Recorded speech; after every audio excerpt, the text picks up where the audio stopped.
कोई हिजाब के अंदर से नियुक्ति पत्र लेगा? एयरपोर्ट पर जाए और कहे मैं हिजाब नहीं हटाऊंगा, मुझे जाने दो। हरियाणा या राजस्थान में किसी हिंदू औरत की घूंघट होती और मैंने उतारा होता, क्या बीजेपी वाले यही कहते हैं? इसे हर चीज में इस्लाम से जोड़ने की एक नई परंपरा हो गई। अगर किसी मुसलमान लीडर ने किसी हिंदू औरत का घूंघट उतारा होता तो कितना बवाल मचता। एक्चुअली हमने जो नीतीश कुमार जी और इनके संजय निषाद के लिए जो एक तहरीर दी थी केसरबाग कोतवाली में, और इन्होंने बोला था कि कहीं और हाथ नहीं लगाया ये वो। माननीय मुख्यमंत्री जी अगर नियुक्ति पत्र बांट रहे थे तो कोई हिजाब के अंदर से नियुक्ति पत्र लेगा? एयरपोर्ट पर जाए और कहे मैं हिजाब नहीं हटाऊंगा, मुझे जाने दो अंदर।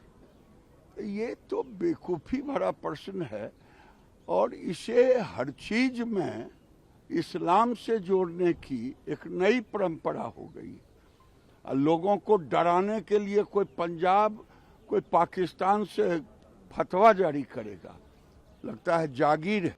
पहले तो एक सेकंड के लिए छोड़ दीजिए कि वो मुसलमान औरत थी, हिजाब था, सिर्फ औरत पे भी इस तरह हाथ उठाना या उनके कपड़ों को छेड़ना, ये कहां पे सही है? क्या आप ये करते? नहीं, मैं कभी ये नहीं करता। तो उन्हें क्या जरूरत महसूस हुई कि किसी औरत के कपड़ों पे वो हाथ लगाए? उसके बाद किसी मुसलमान औरत के हिजाब को इस तरह उतारना, यहां तक कि मैं आज पढ़ रहा था कि वो लेडी डॉक्टर जो है अब अपना ऑर्डर लेना ही नहीं चाहती। वो कहती है वो सर्विस ज्वाइन ही नहीं करेगी। कहीं ना कहीं तो एक तो नीतीश जी को अपनी गलती का एहसास होना चाहिए, फिर उस डॉक्टर को बुला के उससे माफी मांगनी चाहिए और कोशिश की जानी चाहिए कि वो अपने इस फैसले को बदल दें और सर्विस में आके लोगों की खिदमत करें। बीजेपी की तरफ से सपोर्ट हो रहा है इस मामले में, तो किस तरह से? किससे? बीजेपी की तरफ से। किससे? केंद्रीय मंत्री गिरिराज सिंह ने बोला है कि नीतीश कुमार ने कोई भी काम गलत नहीं किया, उन्होंने सब सही किया। बीजेपी से तो आप यही उम्मीद करोगे ना। अगर ये हरियाणा या राजस्थान में किसी हिंदू औरत की घूंघट होती और मैंने उतारा होता, क्या बीजेपी वाले यही कहते हैं? जरा एक सेकंड के लिए आप सोचिए, अगर किसी मुसलमान लीडर ने किसी हिंदू औरत का घूंघट उतारा होता तो कितना बवाल मचता। क्योंकि ये डॉक्टर मुसलमान थी तो इसलिए बीजेपी का रिएक्शन जो है अलग है। हम इनसे यही उम्मीद कर सकते हैं, इससे ज्यादा तो हम इनसे उम्मीद नहीं करते।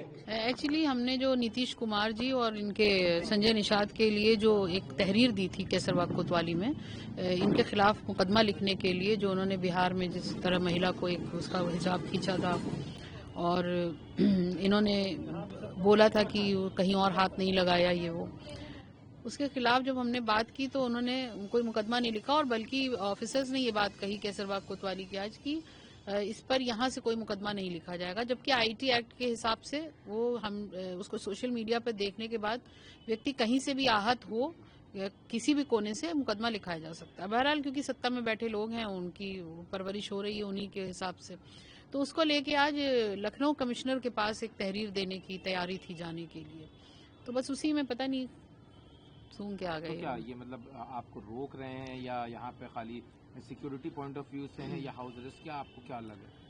नहीं, सिक्योरिटी तो इसलिए नहीं हो सकती क्योंकि जब मैंने हमले वाली बात कही थी, मुझे थ्रेटनिंग मिल रही थी, तब तो मेरा इस पर भी मुकदमा नहीं लिखा था केसरबाग कोतवाली में, तो ये रखवाली तो मेरी नहीं कर सकते हैं।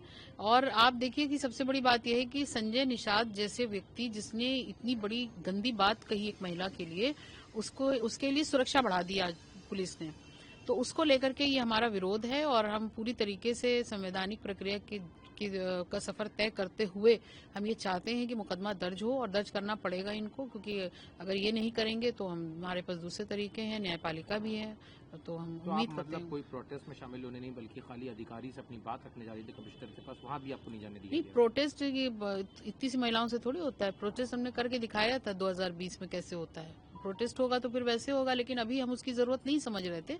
हमें ये लग रहा था कि अभी हम अपनी बात अधिकारियों से कहेंगे और उसके बाद वो सुनी जाएगी, और नहीं सुनी जाएगी तो उस अपराधी को जिसने ये अपराध किया है, इस तरीके की बोले हैं, उसका घर जरूर घेरेंगे हम और मुख्यमंत्री आवास पर भी जाएंगे कि भाई हमें न्याय तो दीजिए।